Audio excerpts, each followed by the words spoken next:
नमस्कार साथियों, Barmer classes YouTube channel पर आपका हार्दिक स्वागत। हम पढ़ रहे थे राजस्थान के भौतिक प्रदेश। राजस्थान के भौतिक प्रदेश में कल हमने पढ़ा था थार का मरुस्थल। थार के मरुस्थल को दो भागों में बांटा गया है, शुष्क मरुस्थल और अर्धशुष्क मरुस्थल। हम शुष्क मरुस्थल में हम पढ़ रहे थे बालू का स्तूप युक्त क्षेत्र एवं बालू का स्तूप मुक्त क्षेत्र। बालू का स्तूप युक्त क्षेत्र में हमने कल दो बालू का स्तूप पढ़े थे, पहले बरकान और दूसरा सीप। बरकान बालू का स्तूप जो अर्धचंद्राकार बालू का स्तूप है वो बरकान बालू का स्तूप, और सीप जो समकोण की तरह जो समानांतर होते हैं हवा के, वो सीप। आज हम पढ़ेंगे अनुप्रस्थ बालू का स्तूप। अनुप्रस्थ बालू का स्तूप।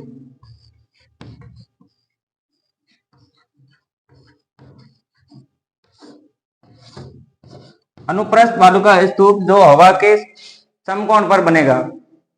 ये हवा के समकोण पर बनने वाला बालू का स्तूप है, वो है अनुप्रस्थ बालू का स्तूप।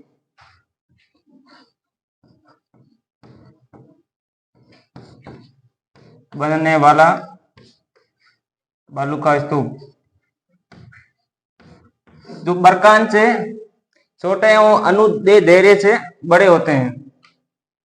जो बरकान बालू का स्तूप से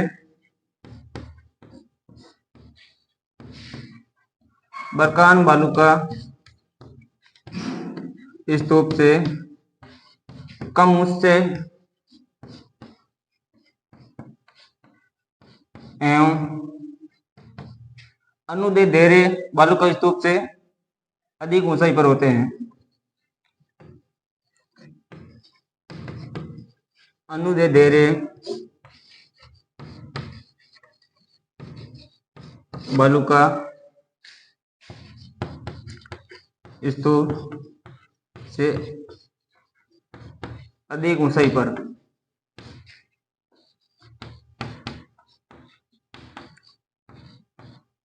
इन बालू स्तूप पर झाड़ियां पाई जाती है। इन बालू का स्तूप पर इन बालू का स्तूप पर झाड़ियां पाई जाती हैं। झाड़ियां पाई जाती हैं। खीप है, बबूल है,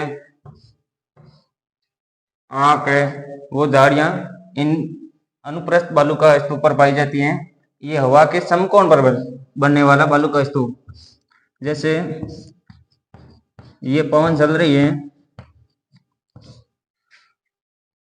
इस तरह से बनेगा। इस तरह का बनने वाला बालू का स्तूप है, वो है अनुप्रस्थ बालू का स्तूप। अनुप्रस्थ बालू का स्तूप।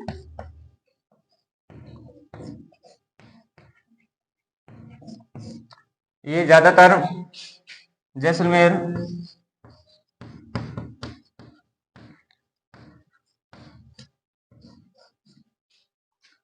बाड़मेर,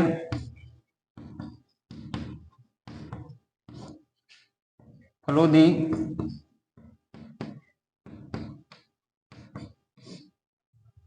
वे बालोतरा में देखने को मिलेगा। बालोतरा में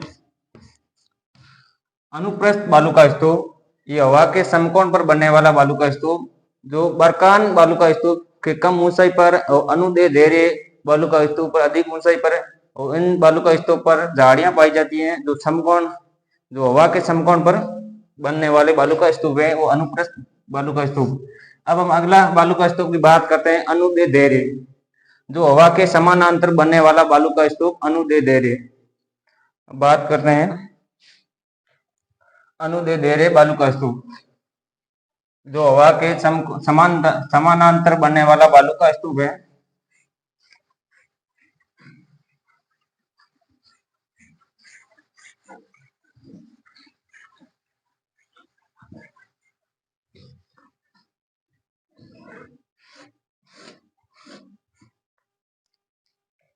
अनुदे देरे बालू का स्तूप, अनु दे देरे बालू का स्तूप।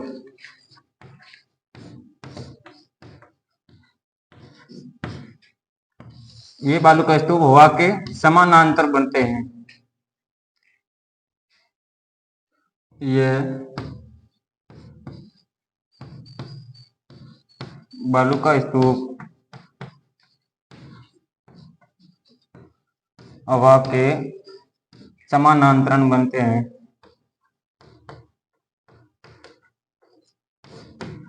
बनने वाले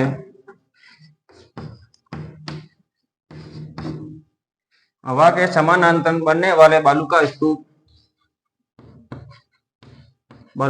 है वो अनुदे दे रहे। जैसे ये हवा है, ये पवन है, चल रही है, जो इसके समानांतर बनने वाला जो बालू का स्तूप है वो है अनुदे दे रहे, सॉरी, ये है अनुदे दे रहे बालू का स्तूप, अनुदे दे रहे बालू का स्तूप जो हवा के समानांतर बनते हैं। और इसके बीच का जो मार्ग है उसे गाची या इस गाची कहा जाता है। बीच का मार्ग है गाची कहा जाता है, गाची कारो। तो ऊंट का मार्ग है, ऊंट और गद्दों का परिवहन मार्ग है, से गाची मार्ग। बीच वाला जो मार्ग होता है तो गाची कहा जाता है। ये ज्यादातर जैसलमेर,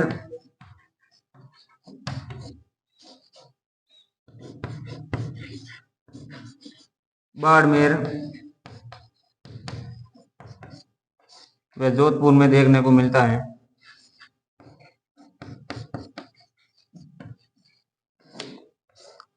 अनुदे दे रहे बालू का स्तूप, ये स्तूप हवा के समानांतर बनने वाला बालू का स्तूप है, जिन्हें जो हवा के समानांतर बनते हैं और उन पवन चलती है, पवनों के समानांतर बनने वाले जो बालू का स्तूप है वो अनुदे दे रहे बालू का स्तूप। और उनके बीच में जो मार्ग है तो उसे ऊंट और गद्दों का परिवहन मार्ग है निकलने वाला, उसे गाची या कारवा कहा जाता है।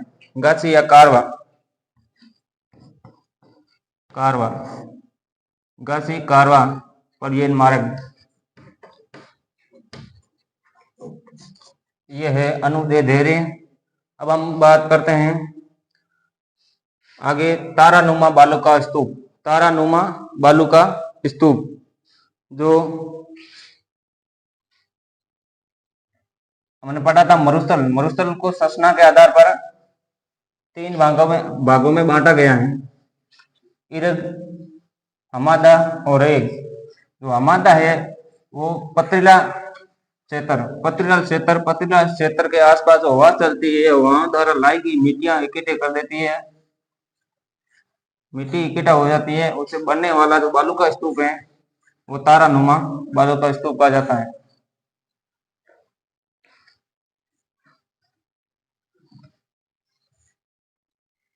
तारानुमा बालू का स्तूप,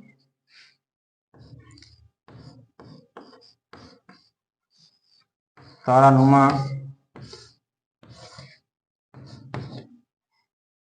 ये जैसे ये मरुस्थल को संरचना के आधार पर 3 भागों में बांटा गया है। तो उसका एक भाग है हमादा, जो पथरीला क्षेत्र, हमादा, ये हमादा है पथरीला क्षेत्र। तो हवा चलती है जो इस तरह का, जो यहाँ मिट्टियां इकट्ठा, हवा से जो मिट्टी इकट्ठा हो जाती है तो उससे जो बनने वाला स्तूप है बालू का स्तूप, उसे हमें तारानुमा आकृति के रूप में दिखाई देता है। इसे हम तारानुमा बालू का स्तूप भी कहा जाता है। ये मोहनगढ़,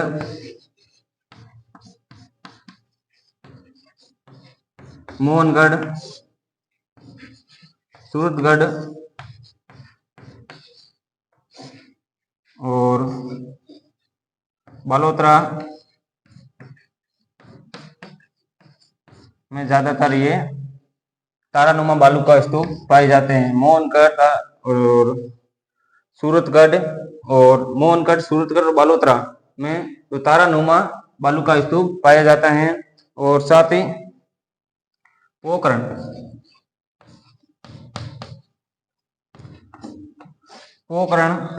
व फलोदी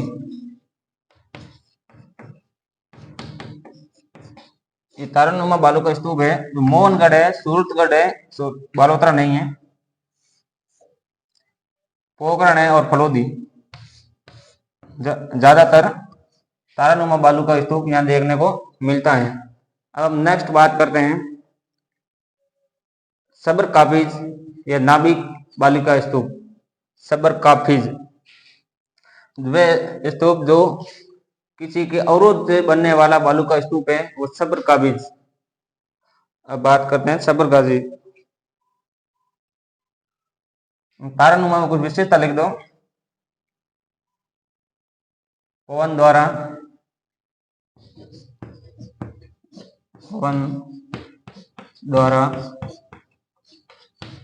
निर्मित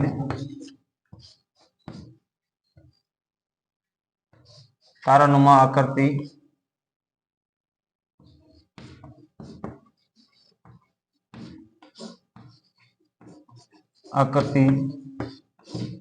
बालू का स्तूप को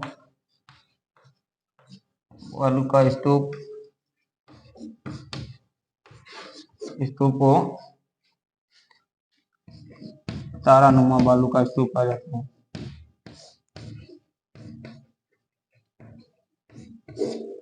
यह है तारानुमा बालू का स्तूप।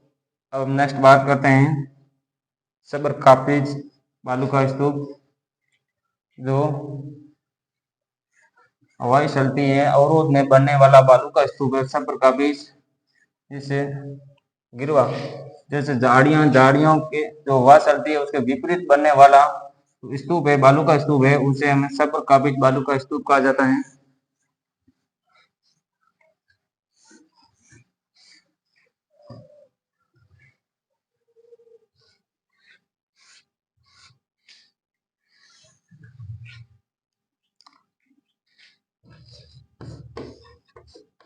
सब्र काफिज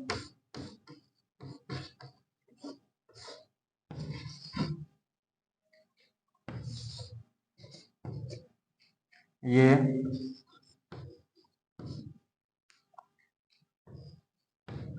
हवा के अवरोध से बनने वाला बालू का स्तूप है। ये हवा के अवरोध से बनने वाला बालू का स्तूप है। जैसे ये पवन चलती है, जैसे ये झाड़ियां हैं,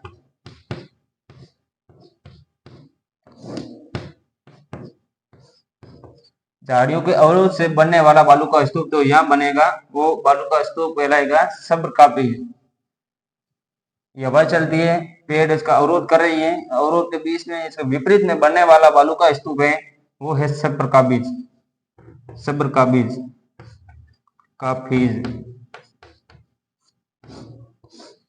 बालू का स्तूप।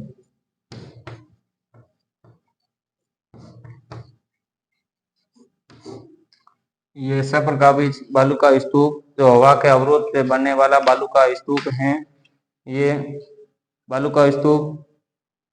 और आगे हम बात करते हैं बालू के स्तूप की बात करें तो दरियन बालू का स्तूप तो गतिशील लहरदार बालू का स्तूप।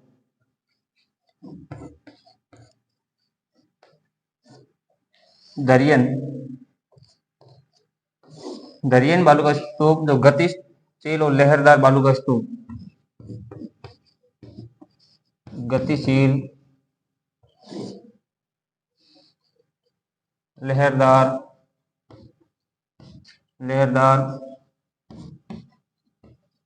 बालू का स्तूप। इस स्तूप को धैर्यन बालू का स्तूप कहा जाता है। जो लहरदार गतिशील बालू का स्तूप है, जो इस तरह से बनेगा,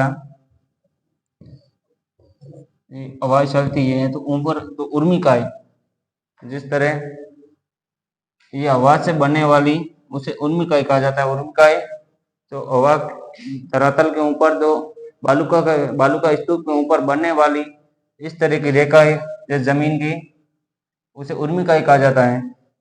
उर्मिकाएं, बात करें उर्मिका के बारे में, बालू का स्तूप के ऊपर तरंग जैसी आकृति, बालू का स्तूप के ऊपर तरंग जैसी आकृति को उर्मिकाय कहा जाता है। यहां लिखते हैं उर्मिकाएं।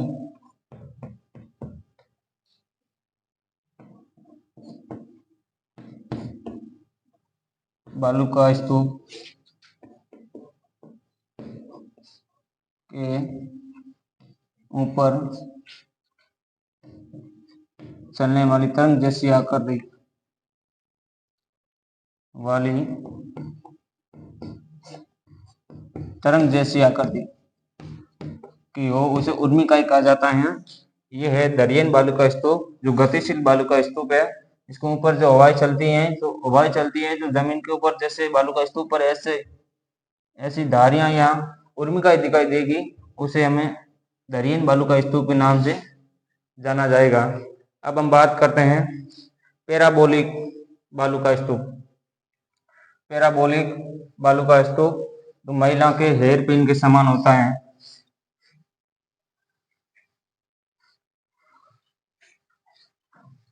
पैराबोलिक जो बालू का स्तूप है, महिला के हेयर पिन के समान होता है।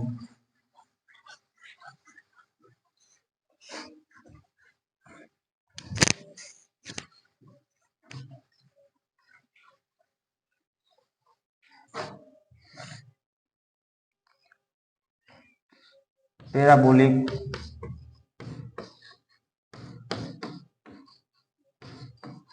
पैराबोलिक बालू का स्तूप, ये स्तूप महिलाओं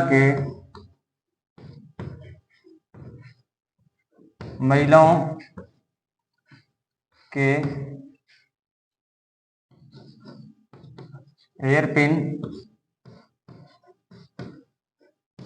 की महिला के हेयर पिन के समान, तो महिला के हेयर पिन के समान बालू का स्तूप है उसे पैराबोलिक बालू का स्तूप कहा जाता है। इस तरह से बनेगा। ये बालू का स्तूप है जो पैराबोलिक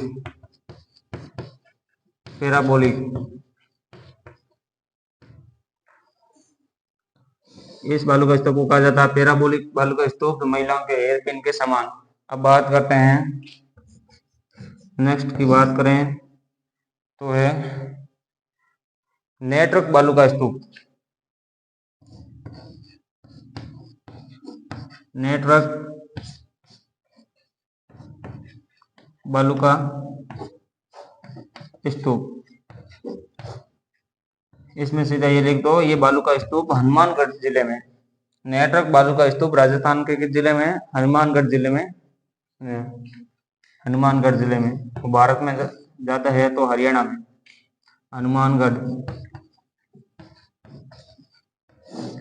हनुमानगढ़ जिले में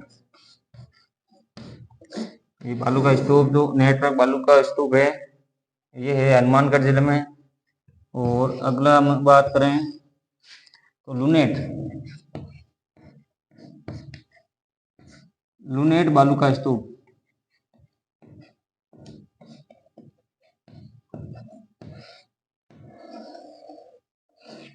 ये जो पलाया झील होती है, मरुस्थल में बनने वाली अस्थायी झीलें पलाया, उसके पास बनने वाली बालू का स्तूप है, उसके पास बनने वाला बालू का स्तूप है, उसे लूनेट कहा जाता है।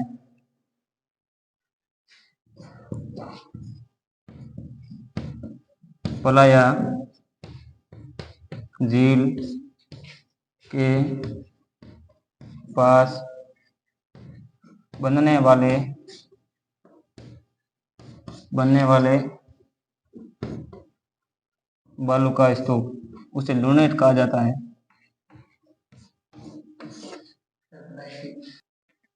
तो हमने पढ़ा था बालू का स्तूप के बारे में। लूनेट बालू का स्तूप जो पलाया जिले, तो मरुस्थल में अस्थायी जिले बनने वाली पलाया जिले के पास बनने वाला बालू का स्तूप उसे लूनेट कहा जाता है। अब हम पढ़ेंगे, आगे हम पढ़ेंगे जैसलमेर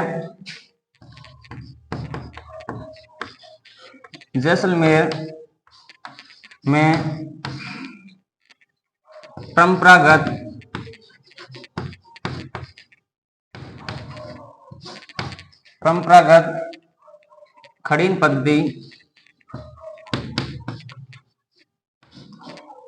खड़ीन विधि का प्रचलन था।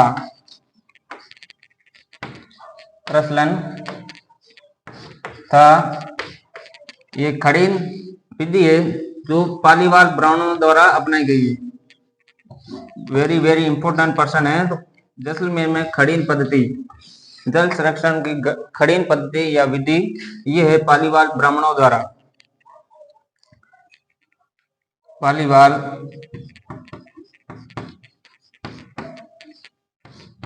ब्राह्मणों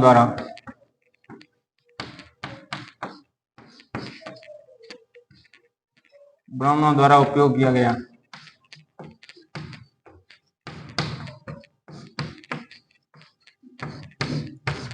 इन खड़ीन कृषि में खड़ीन कृषि जो रबी की फसल, खड़ीन कृषि जो रबी की फसल के अंतर्गत आते, इसमें चना मुख्य रूप से खेती थी, वो चना।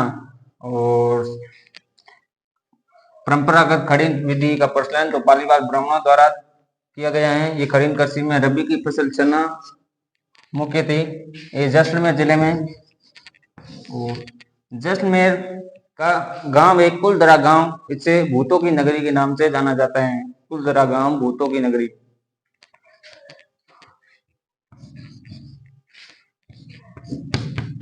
जैसलमेर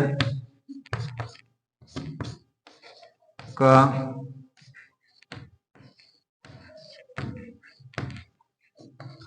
कुलधरा गांव, जिसे भूतों की नगरी कहा जाता है। जैसलमेर के कुलधरा गांव को भूतों की नगरी कहा जाता है। और जैसलमेर को थार म्यूजियम और थार की वैष्णो देवी तनोट माता को कहा जाता है। अब देखो आगे बढ़ते हैं।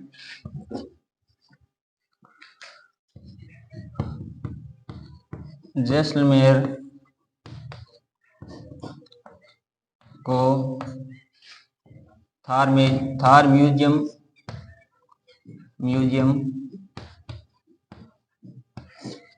है। थार की वैष्णो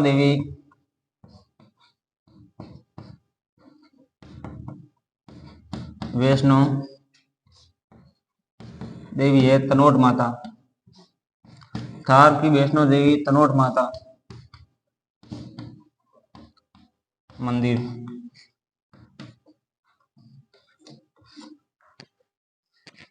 जैसलमेर का कुलधरा गांव है, जिसे भूतों की नगरी के नाम से पुकारा जाता है। जैसलमेर को थार म्यूजियम, थार की वैष्णो देवी तनोट माता।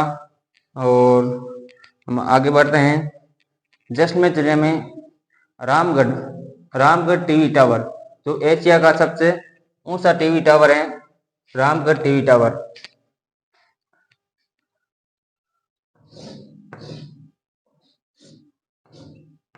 ये टावर रामगढ़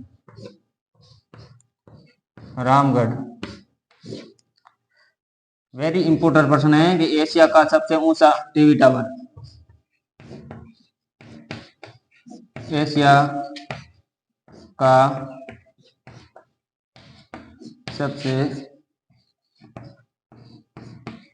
ऊंचा टीवी टावर तो Ramgarh TV tower Jaisalmer tower है। रामगढ़ टीवी टावर वो जैसलमेर में एशिया का सबसे ऊंचा टीवी टावर है, सबसे ऊंचा टीवी टावर है। अब बात करते हैं 18 करोड़ पुरानी जीवाश्म लकड़ी आकलवुड फॉसिल पार्क जैसलमेर में मिली है। आकलवुड फॉसिल पार्क, बात करते हैं आकलवुड फॉसिल पार्क। तो 1800 वर्ष करोड़ वर्ष पूर्व जुरासिक युग में लकड़ी मिलना जो है जुरासिक युग में आकलवुड फॉसिल पार्क के नाम से जाना जाता है। वेरी इंपॉर्टेंट क्वेश्चन है, कई बार एग्जाम में पूछा गया है। जीवाश्म लकड़ी पुरानी तो आकलवुड फॉसिल पार्क जैसलमेर जिले में, Akal wood fossil park, Akal wood fossil park.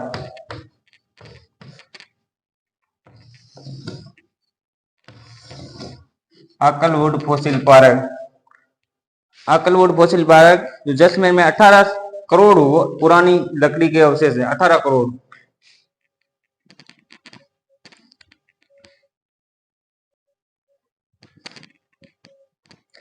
हम बात कर रहे थे आकलवुड फॉसिल पार्क, यह है जैसलमेर जिले में,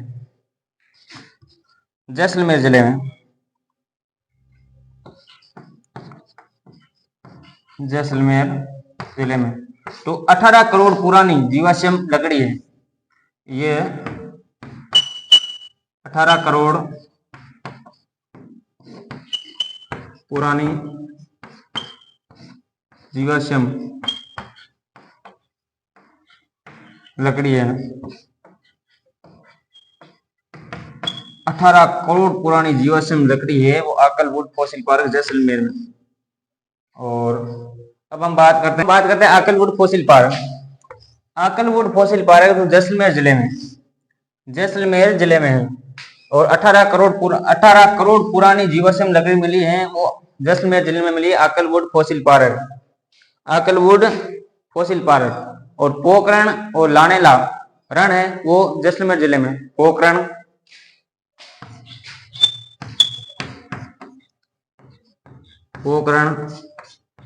वे लानेला ये रण है जो जैसलमेर जिले में,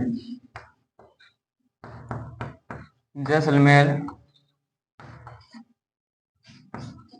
जिले में। पोखरण वे लानेला रण है वो है पोखरण जैसलमेर जिले में। और आगे हम बात करते हैं मरुस्थलीकरण। मरुस्थलीकरण का मारस या मरुस्थल का बढ़ना,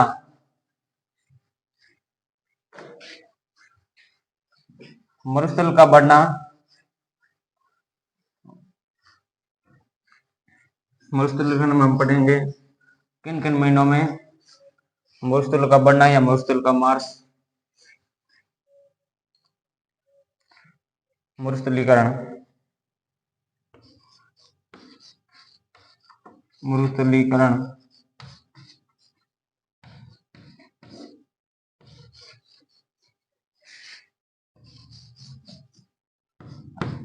मरुस्थलीकरण ये मरुस्थलीकरण का बढ़ना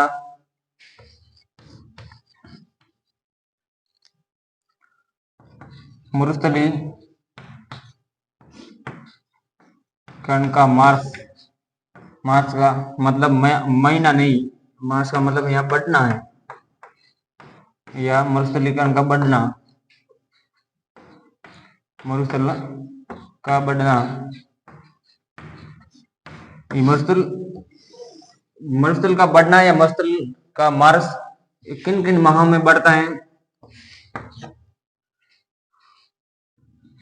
मार्च, अप्रैल, मार्च, अप्रैल, मई व जून अर्थात ग्रीष्म ऋतु में, मुरसल का बढ़ना वो ग्रीष्म ऋतु मार्च मई जून और ग्रीष्म ऋतु में होता है।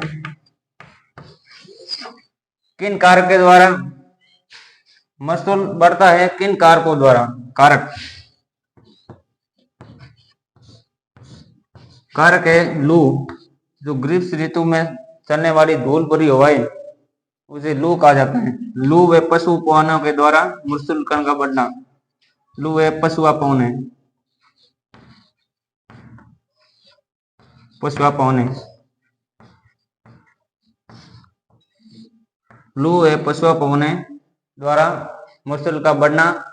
और आगे हम पढ़ रहे हैं तो मुरसल को रोकने के लिए जो सूक्ष्म राष्ट्रीय सूक्ष्म वन अनुसंधान संस्थान कादरी की स्थापना 1959 में, जो उसका मुख्यालय है जोधपुर में, मुरसल को रोकने के लिए एक संस्था है कादरी।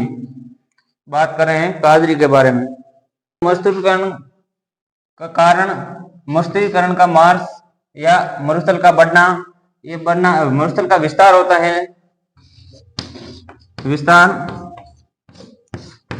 विस्तार जो मार्च अप्रैल मई जून अर्थात ग्रीष्म ऋतु में किन कारकों द्वारा मरुस्थल का विस्तार होता है?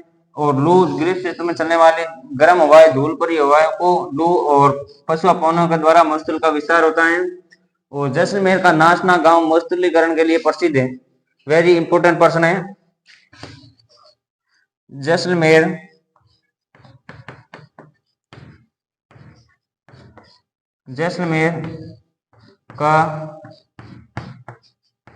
का नाचना गांव मरुस्थलीकरण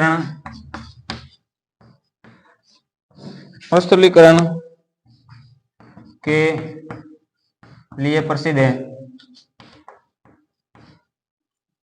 जैसलमेर का नाचना गांव है तो मरुस्थलीकरण के लिए प्रसिद्ध है। और नाचना ऊंट की नस्ल है। नाचना है वो ऊंट की नस्ल है, ऊंट की नस्ल, ये ऊंट की नस्ल है। ऊंट सुंदरता के लिए,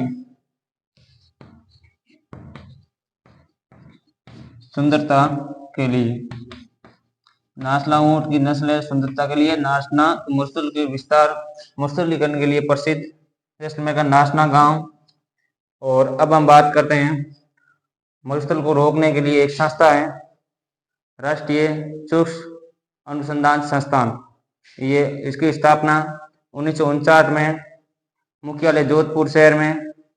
बात करते हैं राष्ट्रीय सूक्ष्म अनुसंधान संस्थान कादरी की स्थापना 1959 में की गई।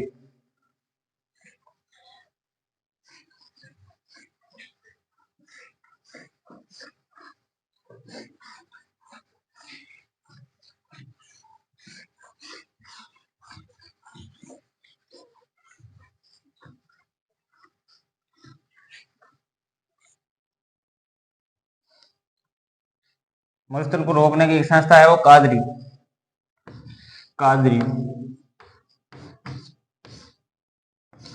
कोष्टक में लिखना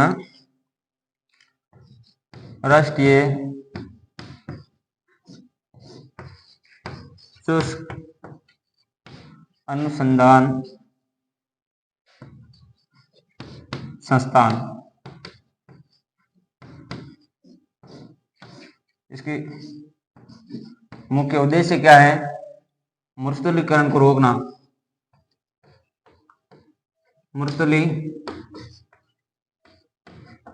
मरुस्थलीकरण को रोकना। कादरी का मुख्य उद्देश्य है मरुस्थलीकरण को रोकना, मरुस्थल का विस्तार को रोकना। इनकी स्थापना हुई, मुख्यालय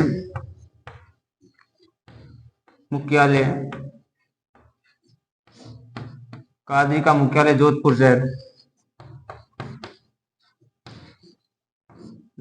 शहर। और इसकी स्थापना हुई थी, स्थापना 1959 जोधपुर शहर में। मुरसल को रोकने के लिए जिस संस्था की स्थापना की उसे कादरी कहा जाता है, कादरी राष्ट्रीय सूक्ष्म वन अनुसंधान संस्थान। और अब बात करते हैं कादरी के साथ एक आपरी भी याद रखना।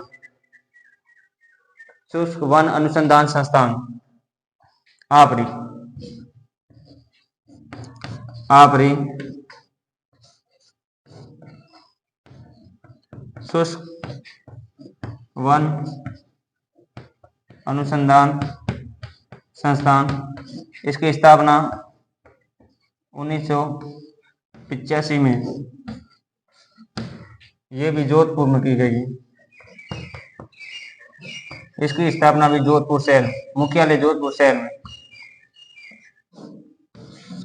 अब बात कर रहे हैं आगे लाठी सीरीज भूगर्भिक जल पट्टी, जो जैसलमेर जिले में पोखरण से मोहनगढ़ तक 64 से 80 किलोमीटर के बीच में जो भूगर्भिक जल पट्टी है, उसके बारे में बात करते हैं। लाठी सीरीज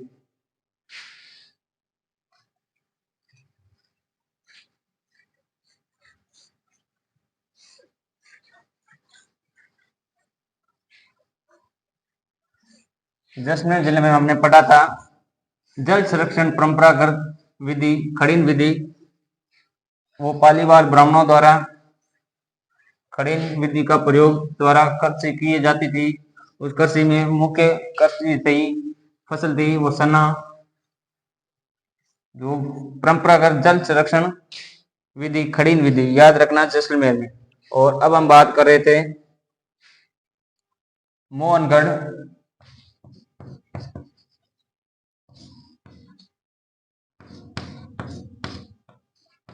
मोहनगढ़ से पोखरण के बीच में जो भूगर्भिक जल पट्टी है,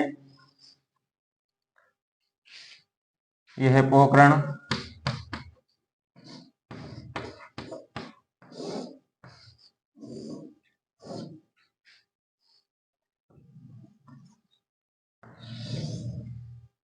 ये भूगर्भिक जल पट्टी है लाठी सीरीज, वो देखना लाठी सीरीज कहाँ है, जैसलमेर। लाठी सीरीज वेरी इंपॉर्टेंट क्वेश्चन लाठी सीरीज के बारे में। भूगर्भिक जल पट्टी, भूगर्भिक जल पट्टी कई विद्वानों के अनुसार जब घग्गर नदी जो हनुमानगढ़ जिले से बहकर आगे जैसलमेर जिले में यहाँ भूमिगत हो जाती है, ऐसा बताया जा रहा है। घग्गर नदी जैसलमेर जो मोहनगढ़ और पोखरण के बीच में यहाँ भूमिगत होती है, तो इसे जल है कुछ फीटों पर ही मिल जाता है, जमीन के नीचे जो फीटों पर ही जल मिल जाता है। यहाँ एक चांदन का घड़ा, चंदन का नलकूप, थार का घड़ा, यहाँ से एक घड़ा है, घड़े की आकृति, तो यहाँ से जल कुछ फीटों पर मिल जाता है, इसे भूगर्भिक जल पट्टी कहा जाता है। और यहाँ पानी इकट्ठा होता है, इसे चांदन का नलकूप, चांदन का नलकूप,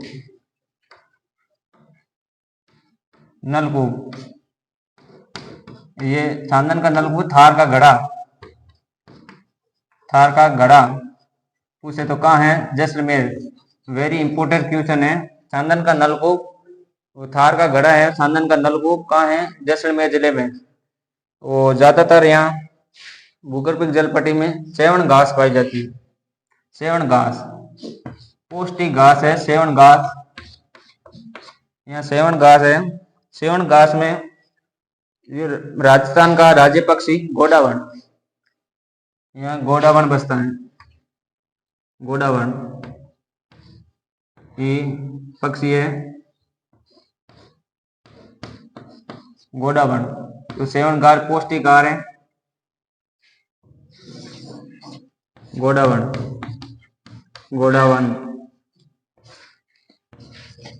ये राज्य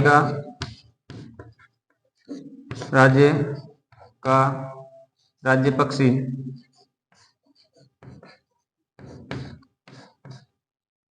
ग्रेट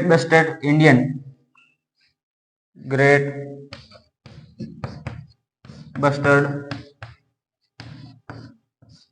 इंडियन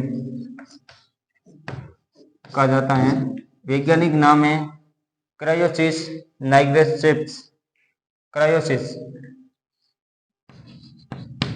क्रायोसिस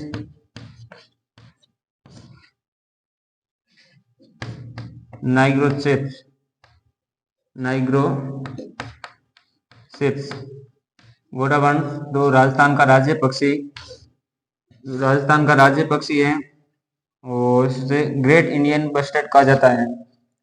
और अब बात करते हैं ये भूगर्भिक जलपट्टी जो जैसलमेर जिले में, और थार का गढ़ा, चांदन का नलकूप जैसलमेर जिले में। ये नदी है सरस्वती नदी, इसे घग्गर नदी भी कहा जाता है, घग्गर नदी भी कहा जाता है। और जैसलमेर और पोखरण के बीच में जो भूगर्भिक जलपट्टी है वो लाठी सीरीज कहा जाता है। और लाठी सीरीज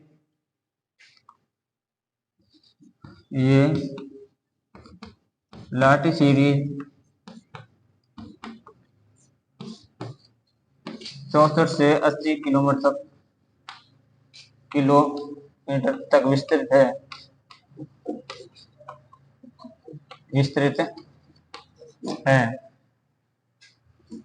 मरुस्थलीकरण